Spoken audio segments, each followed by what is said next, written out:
Here's a headline from United Press International. U.S. leads nations in boycott of UN talks to ban nuclear weapons. U.S. Ambassador to the United Nations, Nikki Haley, spoke with other UN members who are opposed to the United Nations conference to prohibit nuclear weapons. Here's that news conference from New York.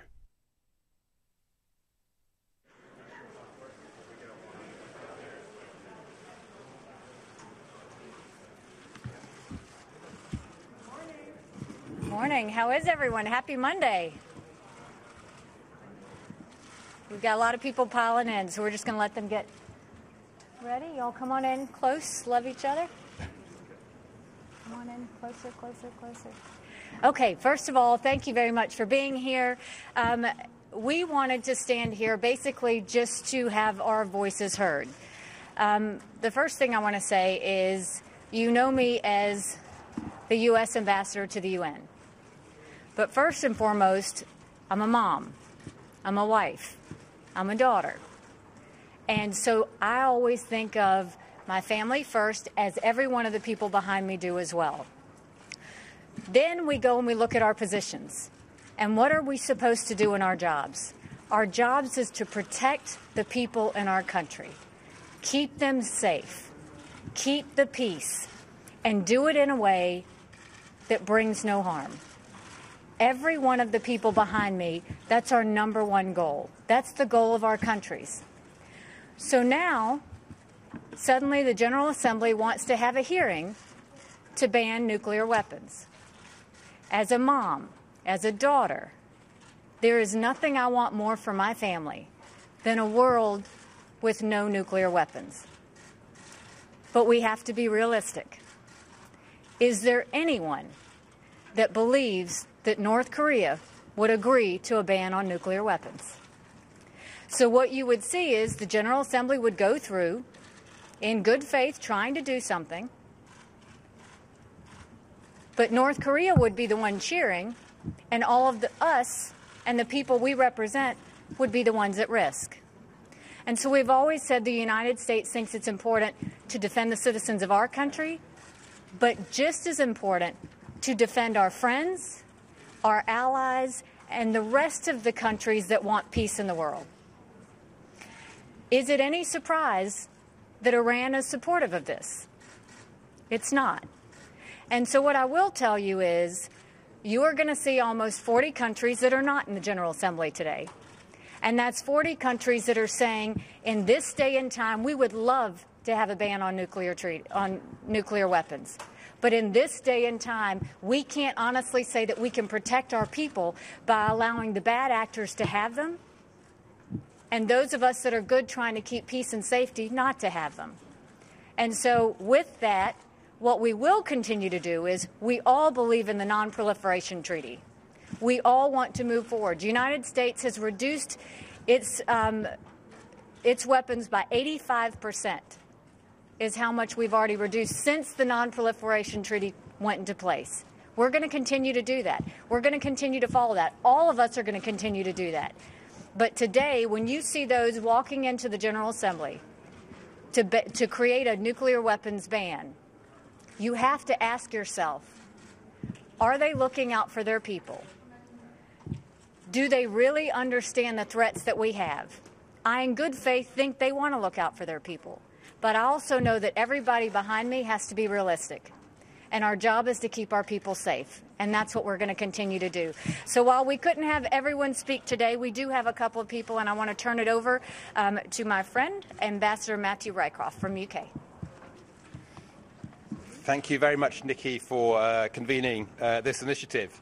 And I want to thank all member states standing here who have expressed concern that the proposal for a nuclear weapons ban treaty would fail to address the key issues that must first be overcome to achieve lasting global nuclear disarmament.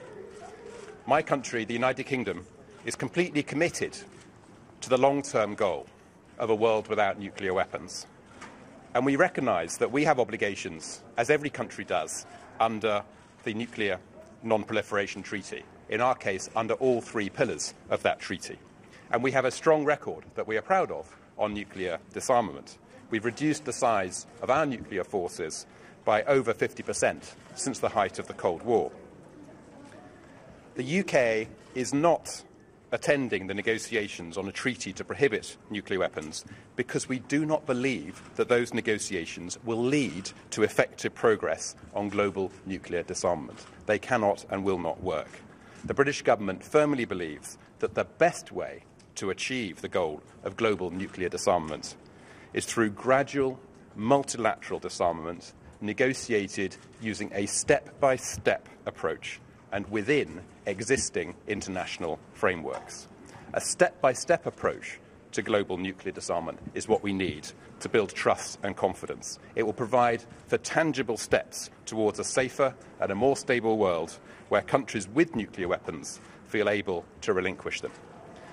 Finally, I just want to say that a ban on nuclear weapons will not in itself improve the international security environment or increased trust and transparency between nuclear weapon possessor states. And it will also not address the technical and procedural challenges of nuclear disarmament verification. And that is why I'm standing with Ambassador Haley today. Right. And now we'll turn it over to Ambassador Alexis Lemec from France.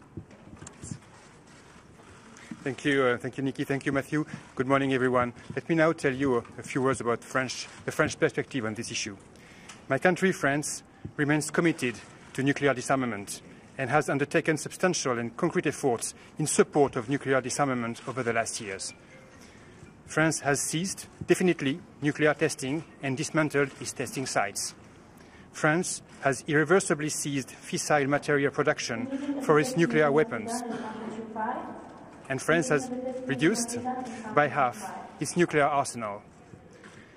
The immediate prohibition of nuclear weapons is inconsistent with the progressive approach of nuclear disarmament as provided by Article 6 of the Treaty on the Non-Proliferation of Nuclear Weapons, the NPT.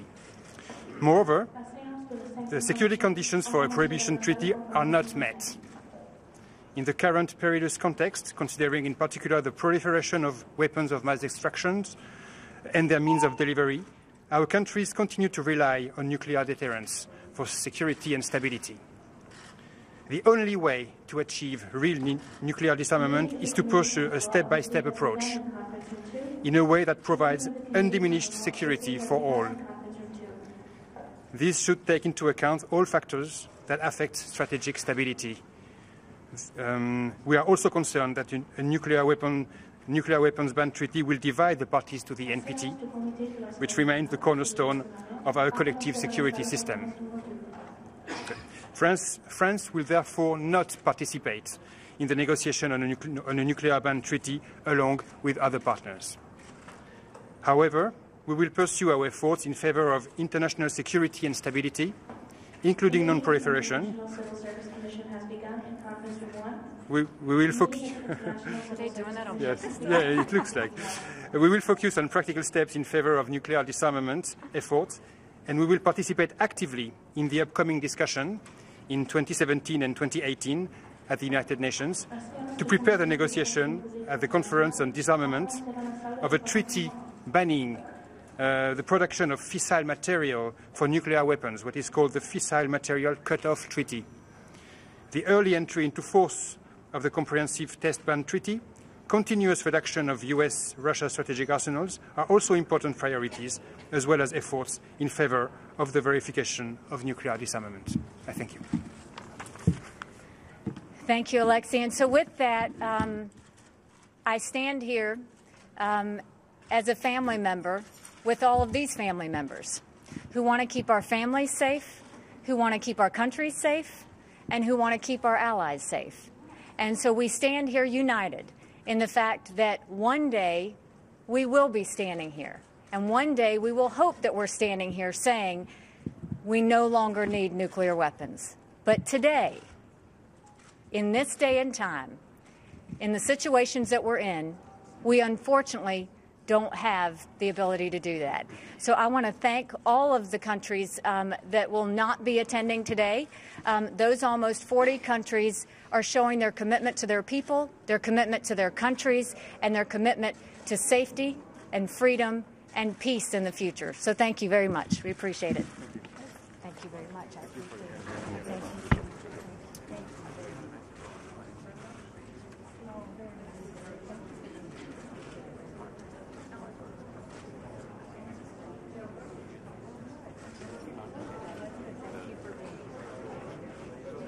Thank you so much for being here. We've been very much active because we always have the understanding of the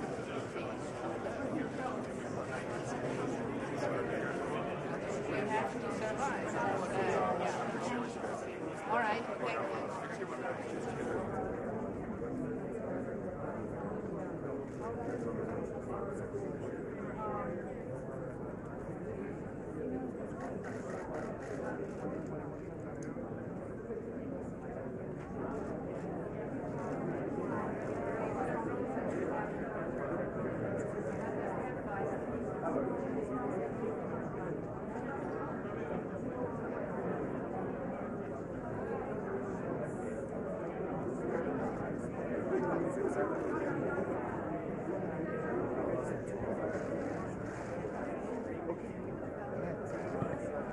I'm getting a room noise, but I can hear them. I'm getting a room noise, but I can hear them.